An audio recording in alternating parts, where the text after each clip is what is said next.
ನೆನಪಾದ್ರೆ ಈಗ ನೀವು release time ಬರುವಾಗ ನಿರ್ದೇಶಕರನ್ನ ಯಾಕೆ ದೂರ ಇಡ್ತಾ ಇದ್ದೀರಿ ಅಂತ? ಸರ್ ಅದು ಈಗ ಪ್ರೆಸೆಂಟ್ಲಿ ಕೋರ್ಟಲ್ಲಿದೆ. ಓಕೆ, ಆಯಿತಾ? ಸೊ ಯಾರು ಇಟ್ಟಿದ್ದಾರೆ ಅನ್ನೋದು ಅಲ್ಲಿ ಗೊತ್ತಾಗುತ್ತೆ. ಅಲ್ಲ, ನಾನು ಇಲ್ಲಿ ಬಂದಮೇಲೆ ಅವ್ರನ್ನ ನೋಡಿ ಈಗ ಫೋನ್ ಮಾಡಿದೆ ನಾನು ಅರ್ಜುನ್ ಅವರಿಗೆ. ನಮಗೆ ಈ ಪ್ರೆಸ್ ಮೀಟ್ ಇನ್ಫಾರ್ಮೇಷನ್ ಇಲ್ಲ ಅಂದರು. ಒಬ್ಬ ನಿರ್ದೇಶಕನ ಪರಿಸ್ಥಿತಿ ಈ ಥರ ಅಂದರೆ ಹೇಗೆ ಅಂತ, ಒಬ್ಬ ನಿರ್ಮಾಪಕನ ಪರಿಸ್ಥಿತಿ ಏನಂತ ತಿಳ್ಕೊಂಡ ಮೇಲೆ ಅದು ಡಿಸೈಡ್ ಆಗುತ್ತೆ. ಅದು ಏನಾಗಿದೆ ಆ್ಯಕ್ಚುಲಿ ನಿಮಗೆ? ಅಲ್ಲ, ಅದಕ್ಕೆ ಹೇಳ್ತಲ್ಲ ಕೋರ್ಟ್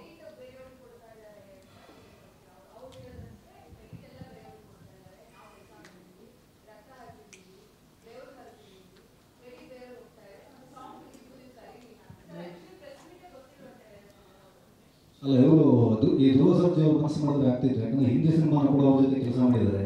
ಅವರು ಕೂಡ ಅವ್ರನ್ನ ಅವಾಯ್ಡ್ ಮಾಡ್ತಾರೆ ಅಂದರೆ ಇದು ನೋವಿನ ಸಂಗತಿ ಅಂತ ಅನಿಸುತ್ತೆ. ಒಂದು ನಿಮಿಷ ಸರ್, ನಾನು ಅವಾಯ್ಡ್ ಮಾಡ್ತಾ ಇದ್ದೀನಿ ಅಂತ ನಿಮಗೇನು ಗೊತ್ತು? ಅವ್ರು ಇಲ್ವಲ್ಲ ಇಲ್ಲಿ, ಅದೇ ತಾನು ಕಾಣಿಸ್ತಾ ಇದೆ. ಇಲ್ಲ, ನೀವು ಅಸ್ಯೂಮ್ ಮಾಡ್ಕೊಂಬಿಡಿ, ನಾವು ಅವಾಯ್ಡ್ ಮಾಡ್ತಾ ಇಲ್ಲ. ಮತ್ತು ಏನು ಪ್ರಾಬ್ಲಮ್ ನಮ್ಗೆ ಹೇಳಿ ಆ್ಯಕ್ಚುಲಿ. ಅದು ಅವರು ಇವ್ರದ್ದು ಪ್ರಾಬ್ಲಮ್. ಸೊ ಅವರೇ ಮಾತಾಡ್ಕೊಂಡ್ರೆ ಇದು ತುಂಬ ಸೂಕ್ಷ್ಮವಾದ ವಿಚಾರ ಆಗಿರೋದ್ರಿಂದ, ಇದು ಡೈರೆಕ್ಟರ್ ಪ್ರೊಡ್ಯೂಸರ್ದು ಮುಂಚಿನ ಪ್ರಾಬ್ಲಮ್ ಆಗಿರೋದ್ರಿಂದ ನಿಮ್ಮೆಲ್ಲರಿಗೂ ಗೊತ್ತಿರೋದೆ, ಇದೇನು ಸರ್ಪ್ರೈಸಿಂಗ್ ಏನಲ್ಲ. ಸೊ ಇದು ಇವಾಗ ಕೋರ್ಟ್ವರೆಗೂ ಹೋಗಿದೆ ಅನ್ನೋದು ನಿಮ್ಮೆಲ್ಲರಿಗೂ ಗೊತ್ತಿದೆ ವಿಷಯ. ಸೊ ಇದನ್ನು ಚೇಂಬರ್ಗೂ ಹೋಗಿದೆ.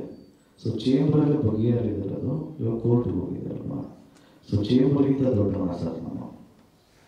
ಚೇಂಬರ್ ಅಂದರೆ it is a mother board ಅಲ್ವಾ?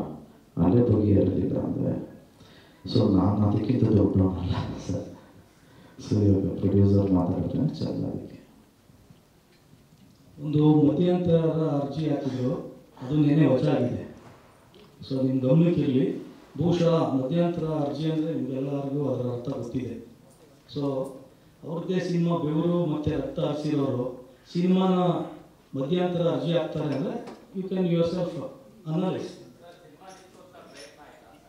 ಸರ್ ಅದರ ಅರ್ಥ ಏನು ಸರ್? ಅದೇ ಈ ಕೋರ್ಟಲ್ಲಿದೆ ಸರ್. ಇದೀಗ ನಾನು ಓಪನ್ ಪ್ಲಾಟ್ಫಾರ್ಮಲ್ಲಿ ಡಿಸ್ಕಸ್ ಮಾಡೋಂಥ ವಿಷಯ ಅಲ್ಲ. ಟೈಮ್ ಬಂದಾಗ 12ನೇ ತಾರೀಕು ಮಾತಾಡ್ತೀನಿ ಮೇಡಮ್.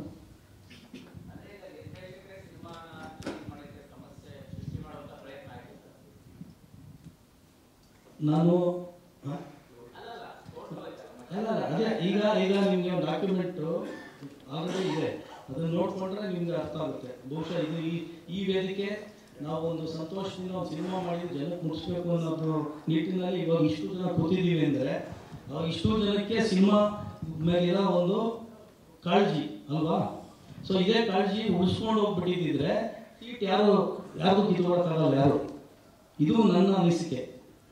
ಸೊ ಇದು ದಯವಿಟ್ಟು ನೀವು let us all B positive. Cinema ಬಗ್ಗೆ ಪಾಸಿಟಿವ್ ಮಾತಾಡೋಣ.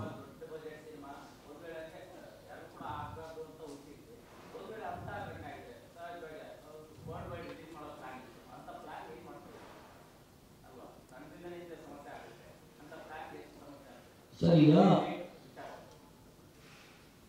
ಈಗ ನೀವು ಏನು ಪ್ರಶ್ನೆ ಕೇಳ್ತಾ ಇದ್ದೀರಾ, ಅದು ಇವಾಗ ನಿನ್ನೆಗೆ ನಾನು ಉತ್ತರ ಕೊಟ್ಟೆ ಅಲ್ವಾ? ಆ ಥರದ್ದೇನೂ ಇಲ್ಲ.